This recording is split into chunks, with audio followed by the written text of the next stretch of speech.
అందరికీ నమస్కారం. మాజీ మంత్రి హరీష్ రావు గారికి ఒక హెచ్చరిక చేస్తా ఉన్నాను. హరీష్ రావు గారు 6 సార్లు ఎమ్మెల్యే గెలిచినావు. మాట్లాడేటప్పుడు సభ్యత, సంస్కారం, ఆధారాలు, ఎవిడెన్స్తోని మాట్లాడితే నాయకుడు అనిపించుకుంటావు. ప్రజలలో కూడా ఒక గౌరవం ఉంటుంది. రోజుకు నీకు కళ వచ్చిందల్లాగా చెట్ల మీద ఇస్తారాకులు కుట్టే విధంగా రోజుకు ఒక కథనాలు అల్లిస్తూ ఈ తప్పుడు కథనాలు, ఈ బోగస్ మాటలు ఎన్ని రోజులు ఆడతావు? ఎన్ని రోజులు ఈ నాటకాలు? హరీష్ రావు గారు ఇకనైనా ప్రజాపాలన పైన, ముఖ్యమంత్రి గారి పైన, మంత్రుల పైన నీ తప్పుడు కథనాలు మానుకో. నువ్వు లీడరు, నీ బీఆర్ఎస్ నాయకులు, నీ కార్యకర్తలు తెలుస్తారు ఎవరు లీడర్ అనేది మీరు తెలుసుకోవాలి.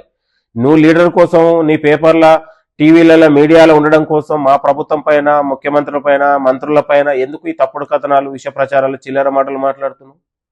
రోజుకో పగటి వేషంలాగా ఇవాళ నిన్నగాక మొన్న వటినాగుల పెళ్ళి అన్నావు, అది తూతూ మంత్రం చేసినావు. నిన్నగాక మొన్న నాదరగోలు అన్నావు, అది తూతూ మంత్రం చేసినావు. ఒకరోజు మీడియాలో పేపర్లు వచ్చింది, దానిపైన వాళ్ళు ఉన్నటువంటి ఆ సంస్థ వాళ్ళే ప్రైవేటు వ్యక్తులు అనేది నిర్ధారించారు. నిన్నగాక మొన్న ఇవాళ మళ్ళీ కోయడ గురించి మాట్లాడినావు.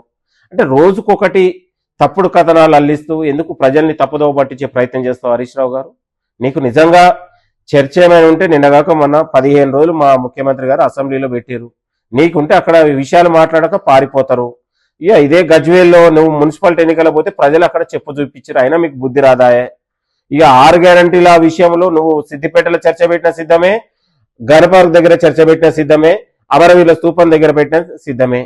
కాబట్టి మేము ఎక్కడికి రావడానికైనా నీతో చర్చించడానికి మేము సిద్ధం. ఈ చిల్లర మాటలు, గాలి మాటలు, ఇలాంటి మాటలు మానుకుంటే బాగుంటుందని మేము హరీష్ రావు గారికి ఘాటుగానే హెచ్చరిస్తా ఉన్నాం. నువ్వు లీడర్ కోసం, మీ బావబామర్దుల యుద్ధం కోసం, మీ బావబామర్దుల నువ్వనిన లీడర్ కోసం మేము నిజాయితీగా, నిబద్ధతగా ప్రజల సంక్షేమం కోసం, రాష్ట్ర అభివృద్ధి కోసం మేము పైసా పోగు చేసి ప్రజల సంక్షేమం కోసం, రాష్ట్ర అభివృద్ధి కోసం మేము కృషి చేస్తా ఉన్నాం. మా ముఖ్యమంత్రి గారు, మంత్రులు నీ హయాంలో 10 ఏళ్ల పాటు పందికొక్కుల్లాగా మెక్కి మీరు రాష్ట్రాన్ని దగా చేసి దోపిడీ చేసినా కూడా ఇంకా మీ బుద్ధి మారలేదు. నిన్నగాక మొన్న మీ మరదలు రోజుకు నీ మీదనే మాట్లాడుతుంది. ఒక్కరోజన్నా ప్రెస్ మీట్ పెట్టి నీ మరదలకు ఎందుకు జవాబు ఇవ్వలేకపోయినా? అంత పెద్ద 6 అడుగుల మొగోడివి. మేము చాలా ఇంకా ఘాటుగా మాట్లాడాల్సి ఉంటాయి. హరీష్ రావు గారు అంటే ఒక గౌరవం ఉండే, ఆ గౌరవాన్ని పోగొట్టుకుంటున్నావు. దయచేసి ఈ తప్పుడు కథనాలు, ఈ గాలి మాటలు, విష ప్రచారాలు మానుకుంటే కాంగ్రెస్ పార్టీ కార్యకర్తలు చూస్తూ ఊరుకోరనే విషయాన్ని మరొకసారి గుర్తు చేస్తున్నాం. మాట్లాడే స్వేచ్ఛ అందరికీ ఉంది, మాట్లాడాలని కోరుకుంటున్నాం. ఈ తెలంగాణ రాష్ట్రంలో ప్రజాపాలన వచ్చిన తర్వాత ప్రతిపక్షం ఉండాలని కోరుకున్నటువంటి ప్రజాస్వామ్య పార్టీ కాంగ్రెస్ పార్టీ. మరి అలాంటి ప్రజాస్వామ్యయుతంగా మీరు వ్యవహరించట్లేదు కదా. ఇవాళ దొంగలే ఏమంటారుగా 100 ఎలకలు తిన్న పిల్లి తీర్థయాత్రల పోయినలాగా మీరు మాట్లాడుతూ ఉన్నారు. ఇది సరైనది కాదు హరీష్ రావు గారు. మీకు నిజంగా మేము మీతో చర్చించడానికి ఎక్కడైనా సిద్ధం. ఆధారాలు, ఎవిడెన్స్ ఉంటే ఎక్కడైనా అధికారులు ఉన్నారు, పోలీస్ యంత్రాంగం ఉంది, ఎక్కడైనా బయటపెట్టు. కేవలం హరీష్ రావు మీడియాలు ఉండడం కోసమే, పత్రికలు ఉండడం కోసమే మాట్లాడొద్దని మేము హెచ్చరిస్తున్నాం. నీకు నిజంగా ఉంటే అసెంబ్లీ వేదికలు మాట్లాడమంటే పారిపోతారు. గన్పార్క్ దగ్గర రా, నీ ఎవిడెన్స్ తీసుకుంటా మాట్లాడతాం. మా కాంగ్రెస్ గాంధీ భవన్ నుంచి మేము వస్తాం. నీ 6 గ్యారెంటీలు ఎక్కడ అమలు కావట్లేదు మేము చూపిస్తుందా?